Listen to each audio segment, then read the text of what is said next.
Muito bem. Outro dia, eu estava trabalhando aqui no centro da minha cidade, Curitiba, né, e no momento eu estou ajudando, colaborando na panfletagem para a reeleição do atual presidente Jair Bolsonaro, o qual eu apoio. E esse trabalho de panfletagem ele não é simples, embora pareça, né? Mas eu e a minha companheira estamos encarregados de exatamente dialogar com as pessoas, né? Dialogar com os possíveis eleitores, né? E mesmo com os cidadãos que, vamos dizer assim, se colocam contra o atual presidente, ou seja, formariam uma oposição, né? E como é comum nas grandes cidades ou nas capitais aí pelo país, né? Ah, por serem cidades grandes, né? Vamos dizer, a variedade de grupos humanos também é maior nessas cidades. Geralmente não se forma uma miscelânea, uma salada, mas né, uma espécie de distinção de grupos. Muitos dizem tribos. Né? Eu preferia não pensar nisso porque o Brasil é um país bastante miscigenado. Mas eu diria assim, grupos que se distinguem assim pela visão religiosa, visão filosófica, visão política, enfim, pelo tipo de cultura. Né? Você, por exemplo, é bem fácil para quem tem um pouquinho de informação, quem tem um pouquinho de maturidade, é muito fácil distinguir um grupo de pessoas que realmente é culta, de um grupo de pessoas que é cult, entendeu? O cult, vamos dizer, o típico cult é aquele cara que ele adora ler sobre, por exemplo, evolucionismo, darwinismo, tá sempre com uma estampa do Che Guevara e adora comer no McDonald's todo dia, a rotina dele. E o tipo intelectual é aquele que come no primeiro boteco da esquina, que se veste mal, mas que estuda pra caramba e procura entender as coisas e usar a sua inteligência para dissipar trevas, né? Tá, e lá pelas tantas estávamos eu e a minha esposa panfletando ali, conversando com o pessoal e topamos com um daqueles famosos grupos de punks entre aspas, né? Então eram dois rapazes e duas mulheres já, mais ou menos da minha idade. Tipo, o corpo era um gibi, assim, né? Todo tatuado, a pele toda tatuada, piercing pra lá e pra cá, roupas rasgadas, né? Toda, assim, o clichê da imagem punk dos anos 80, né? E eu tinha certeza, vamos provocar, eu sei que elas não vão aceitar aqui, imagina, é bem provável que tipos como esse sequer vão querer se aproximar de apoiadores do Bolsonaro ou de pessoas que trabalham para o Bolsonaro, né?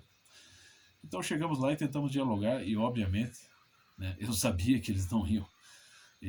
Eu até me surpreendi porque eu pensei que seríamos hostilizados. Sabe por que eu sei? Porque eu já andei com grupos de punk no final dos anos 80, quando eu era vamos dizer assim, um pré-adolescentezinho, mais criança que adolescente. E eu andava no meio desses tipos, assim, porque haviam muitos punks, não só no centro da cidade, como na minha região. Né? Para você ter uma ideia, na frente da casa do meu pai, né, hoje a rua onde morávamos, né, ela está repleta de casas, né, está pavimentada, mas há uns 30 anos, mais de 30 anos atrás, quando morávamos ali com o meu pai, né, a família toda, na frente da minha casa havia um terreno baldio, apenas com um muro, né, cercando, e havia uma pichação nesse muro, que era ratos de porão, bem grande assim, ficou anos pichado. Você via os grupos de punk andando para cima e para baixo, e eu tinha a curiosidade, eu saía ali de casa e ia me meter no meio deles. Eu queria saber o que era aquilo, né? E eu vi muita barbaridade que esses caras faziam. Então, e qual seria a distinção? Bom, a questão é a seguinte, o que eu me surpreendi é que quando formos abordar esses punks, entre aspas, ali, há poucos dias, longe de sermos hostilizados, nós fomos apenas, né, taxados como misóginos, machistas, né, negacionistas, terraplanistas. Né. Eu falei, pô, eu já estive no meio de grupos punk, falei para eles, não interessa se você esteve, você é só mais um machista. Eu falei, cara, eu também curto punk, eu curto heavy metal, eu curto rock and roll. Aí uma das moças ali, aquela que estava toda trajada de tatuagens e piercings, disse assim, você só gosta do heavy metal heterossexual, nós somos a favor dos homossexuais. Eu fiquei pensando assim, isso entre outras palavras de ordem típicas de patrulhadores, né? Então quando eu vi tudo aquilo ali, eu pensei, pô, mas espera lá. Cara, eu não estou aqui querendo defender os punks, porque os punks, seja no Brasil, na Inglaterra, nos Estados Unidos, onde for, né, essa geração de punks junto com as bandas não contribuíram bosta nenhuma, pra nada. Surgiram bandas legais, obviamente, adoro as bandas punks. Mas aqui no Brasil você tem assim expoentes como o próprio Raça de Porão, Cólera, Grãos Podres, né? Fogo Cruzado, né? Brigada do Ódio, Olho Seco, enfim, né? Ataque Epilético. Né? Então, as bandas bastante criativas e bastante, vamos dizer, inéditas para o momento, né? O punk, o movimento punk em termos de música, assim, de cultura musical, né? Ou de algo parecido, próximo da música, foi bastante original nos anos 80. A partir dos anos 90 isso acabou, meu filho. Né? Praticamente as bandas todas se renderam às grandes indústrias fonográficas. Né? E toda vamos dizer, a filosofia, entre aspas, punk, né, que existia nos anos 80, que já era algo degradado, ela degenerou mais ainda em crimes, em gangues que se matavam. É nisso que a coisa virou crime. Então, é claro que, vamos dizer assim, o punk original, punk raiz mesmo, é aquele cara que cuspia em tudo, que hostilizava tudo. Fosse religioso, fosse antirreligioso, fosse heterossexual, fosse homossexual, preto, branco, pardo, vermelho. Né? O punk é o cara mais próximo do marxismo, é a crítica de tudo quanto existe. Então ele hostilizava tudo, desprezava tudo. Eu vi isso de perto. Né? Os caras não tinham respeito por nada, meu filho. Eles não queriam nada com nada. Né? Ainda em meados dos anos 90, quando andávamos eu e os meus amigos e meus primos aqui no centro de Curitiba, né, existiam alguns punks vendendo adesivinhos. Né? Eu falei, cara, mas que tipo como assim punk vendendo adesivo? Você não é um anarquista, porra? Um anarquista, você tire a sua roupa aí e saia peladão aí, mas faça que nem o Didi Allen. Ah, aquele era anarquista mesmo. Né? Aquele quando baixava o Exu ali, o cara virava anarquista mesmo. Aí eles, não. Já as roupas punk, a moda punk, ela já está capitalizada há muito tempo. Calça rasgada, tênis rasgado, colete, né? Os patch de bandas costurados no colete, né? Você tem até produtos especiais para você espetar o moicano, quer dizer, já virou toda uma moda, meu filho. Não é aquela coisa que se fazia, aquela coisa improvisada e poser mesmo dos anos 80. Né? E muita gente se perdeu naquilo lá. Graças a Deus aquela merda acabou. E hoje o que você tem? Você tem alguns vagabundos desocupados, travestidos de punk, assim, né? Que estão ali, na verdade, é para lacrar. Né? Um punk, tipo assim, João Gordo, que traz Fernando Haddad e Manuela Dávila para a sua cozinha, é óbvio que ele não é punk, ele é um capitalista, ele é um oportunista. E esse pessoal ali são um bando de vagabundo, que estão, assim, os punks já eram alienados, o punk aí já era alienado, eles são os alienados dos alienados, entendeu? Eles conseguem ser mais alienados que aqueles alienados dos anos 80. Então você quer saber o que é punk, meu filho? Claro, eu gosto de todas as bandas, acho elas legais, mas punk raiz mesmo, aquele que xinga tudo mesmo, que não tá nem aí pra nada, é isso aqui, ó. Isso aqui é um clássico. Né? Esse aqui é o Descarga Violenta. É uma banda lá pro lado do Nordeste, antiga já. Né?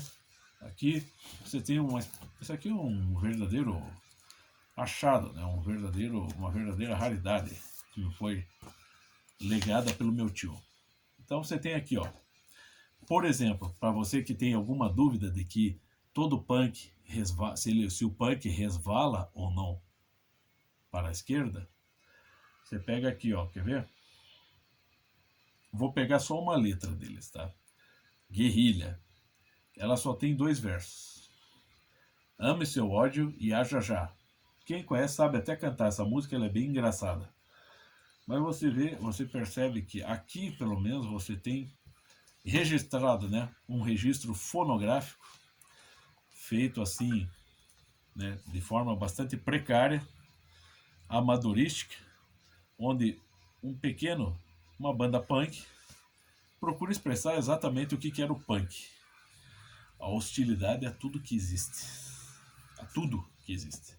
Né? Obviamente, eu não sei se a banda ainda toca, não tenho mais informação sobre eles, mas é assim, a coisa tinha que ser simples, tinha que ser underground, tinha que ser feito assim, tudo era assim, no improviso, nas coxas, para ser o mais underground possível, para ter menos. Não era para ser o contrário do ter sucesso, era para ser o contrário de qualquer revolução, de qualquer manifestação.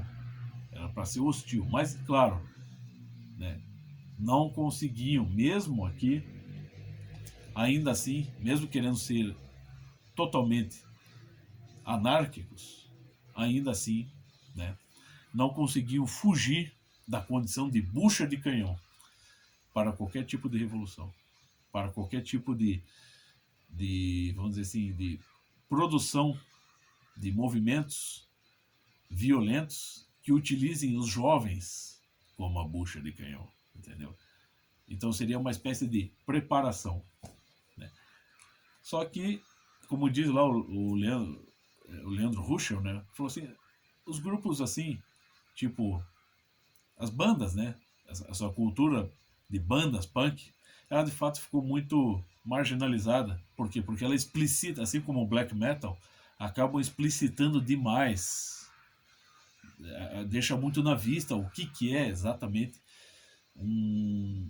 o que está por trás de toda essa cultura, né? Não só da cultura punk, da cultura metal, mas até da cultura pop. Você tem vários modos de se inserir, né, na mentalidade dos jovens por meio de música e de culturas associadas à música moderna,